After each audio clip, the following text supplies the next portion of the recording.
रसीली भाभी देवर, दिल को छू लेने वाली कहानी।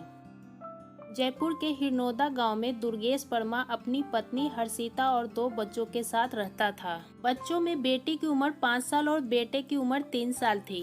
दुर्गेश की शादी करीब 7 साल पहले हुई थी। दुर्गेश पढ़ा लिखा था, मगर सरकारी नौकरी नहीं लगी तो परिवार का गुजारा करने के लिए प्राइवेट काम करने लगा था। वह रोज सुबह काम पर जाता और शाम को घर लौटता था। हर्षिता पढ़ी लिखी थी, वह प्रतियोगिता परीक्षाओं की तैयारी करती थी।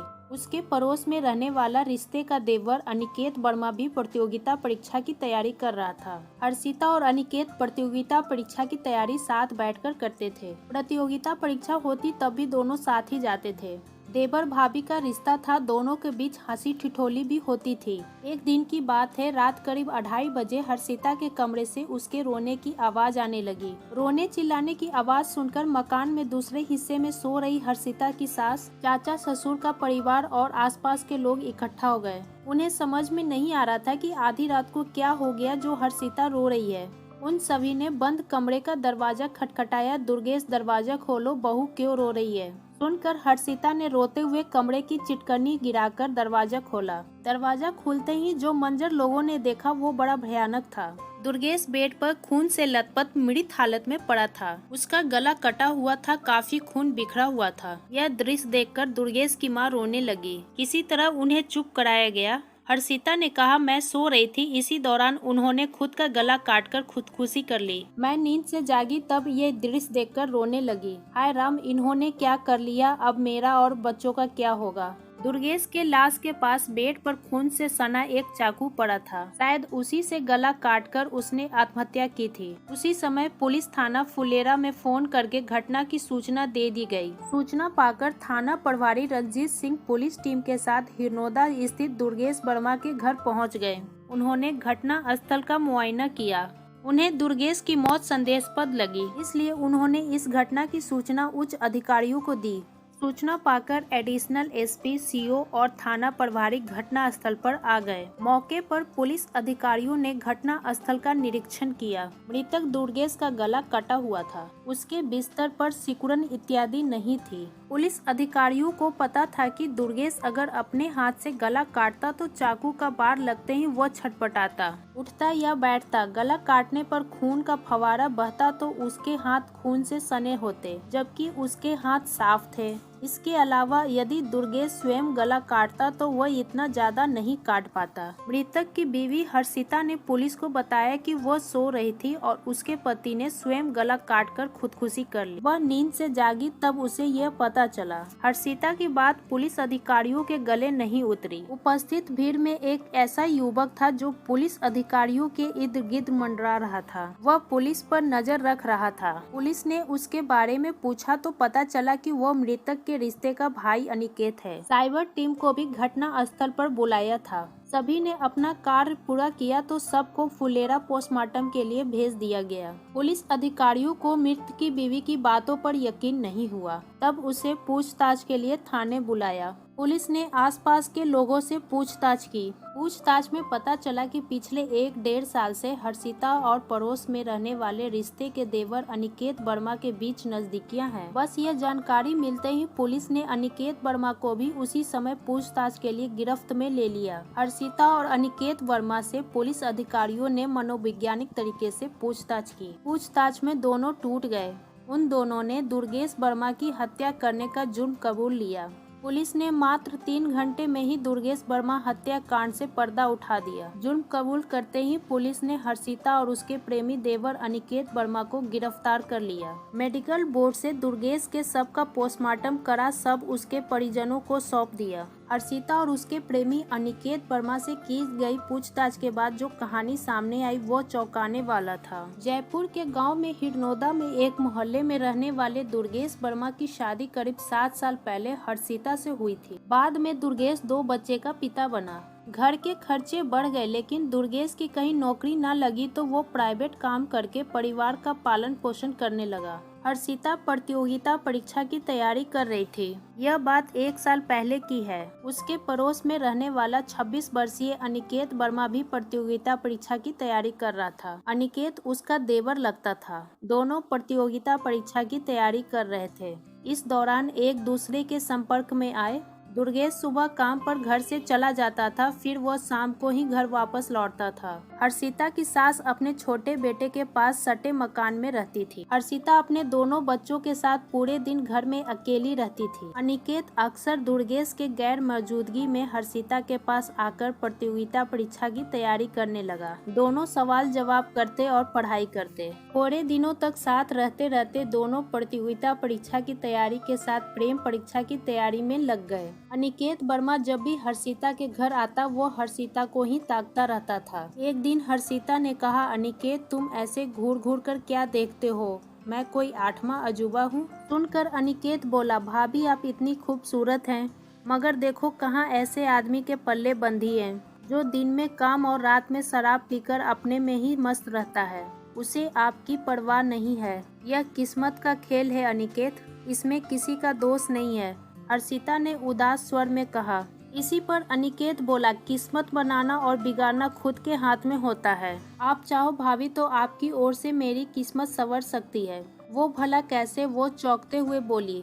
अनिकेत ने कहा, भाभी मैं आपसे प्यार करता हूँ, मुझे आप बहुत अच्छी लगती हैं। जब मैं आता हूँ तो रूप की रानी को ही देखता रहता हूँ। अच्छा तो ये बात है, ऐसे में यह सब सोचना पाप है, हर्षिता ने समझाते हुए कहा। अनिकेत ने उसी वक्त एक ओर से तीर चलाया। आपको देखकर लगता नहीं कि आप 2 बच्चों की मां हैं, अनिकेत ने कहा तो हर्षिता मुस्कुरा पड़ी।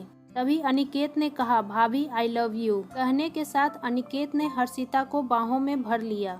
हर्षिता ने दिखावे के लिए ना नुकुर की, मगर उसका मन भी अनिकेत की बाहों में झूलने का था। उस दिन मौका मिलने पर दोनों अपनी मर्यादाएं लांघ कर एक दूसरे में समा गए। एक बार अवैध संबंध कायम हुए तो यह खेल हर रोज खेला जाने लगा। बेचारा दुर्गेश दिन भर काम में खपता और उसकी पत्नी गैर मर्द की बाहों में झूलती। काफी समय तक दोनों के अवैध संबंधों की भनक किसी को नहीं लगी, लेकिन जब दोनों ने सावधानी बरतनी छोड़ दी तो उन दोनों के अवैध संबंधों की चर्चा घर के बाहर होने लगी। एक दिन जब हर्षिता और अनिकेत आपत्तिजनक स्थिति में थे तो हर्षिता की सास ने उन्हें देख लिया। तब अनिकेत वहां से भाग गया। अनिकेत के जाने के बाद सास ने हर्षिता को खूब खरी खोटी सुनाई। सास ने कहा, आज के बाद अनिकेत को घर में देखा तो मैं दुर्गेश से कह दूंगी, फिर वह तुझे जिंदा नहीं छोड़ेगा। तू अनिकेत से कह दे कि वो आइंदा घर नहीं आए। हर्षिता सास की कड़वी बातें सुनती रही। उसकी चोरी पकड़ी गई थी, वह कुछ बोलती तो बखेड़ा होता।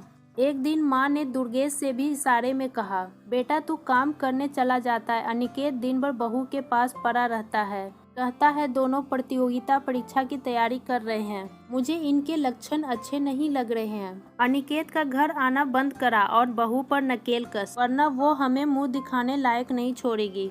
माँ की बात सुनकर दुर्गेश सब समझ गया। वह कोई दूध पीता बच्चा नहीं था। दुर्गेश ने पत्नी हर्षिता से कहा, सुना है अनिकेत दिन भर यहाँ पड़ा रहता है, उसको मैं आज के बाद घर में नहीं देखना चाहता, ना ही तुम उससे फोन पर बात करोगी। प्रतियोगिता परीक्षा कोई जरूरी नहीं। सुनकर हर्षिता को बहुत बुरा लगा, मगर वो इतना ही बोली, जैसा आपकी मर्जी। थोड़े दिन तक हर्षिता व अनिकेत दूर रहे। हर्षिता ने फोन करके अनिकेत को बता दिया था कि उनके अवैध संबंधों की पोल खुल गई है, इसलिए वह कुछ दिनों तक दूर ही रहे। इस दौरान वो मौका मिलने पर फोन पर बातें कर लेते थे, लेकिन ऐसा वो ज्यादा दिनों तक नहीं कर सके। दोनों मिलने के लिए तड़पने लगे तो एक दिन अनिकेत ने हर्षिता से कहा, हर्षिता एक बार तो मिलो, बहुत दिन हो गया है। मैं देखती हूँ, हर्षिता ने कहा। एक दिन सास किसी दूसरे नगर में किसी के घर गई तो हर्षिता ने फोन करके अनिकेत को घर बुला लिया। अनिकेत और हर्षिता काफी दिन बाद मिले थे, इसलिए दोनों कमरे में बंद हो गए, मगर उन्हें डर था कि कोई आ जाएगा। वासना की आग जल्दी से बुझाकर अनिकेत घर के बाहर निकला तो सामने से आते हुए दुर्गेश को उसने देख लिया। वह वहां से भाग खड़ा हुआ। दुर्गेश घर आया, उसने हर्षिता को आवाज दी। पति की आवाज सुनकर हर्षिता अंदर तक कांप गई। उसे यह आभास हो गया था कि दुर्गेश ने अनिकेत को घर से निकलते देख लिया है। वह थरथर कांपती हाजिर हुई। तब दुर्गेश बोला, जब हमने मना किया था तो अनिकेत घर किस लिए आया था? वह एक सवाल पूछने आया था। हर्षिता झूठ बोली। दुर्गेश ने हर्षिता के गाल पर तराक से एक थप्पड़ जड़ते हुए कहा, तुझे मना किया है कि उस कमीने से कभी बात नहीं करना। फिर भी वह सवाल पूछने के बहाने से आया। आज आखिरी बार कह रहा हूँ कि सुधर जा, नहीं तो। दांत पीसकर दुर्गेश बोला तो हर्षिता डर गई। वह बोली, दोबारा कभी गलती नहीं होगी, आज माफ कर दो। दुर्गेश ने कहा, ठीक है।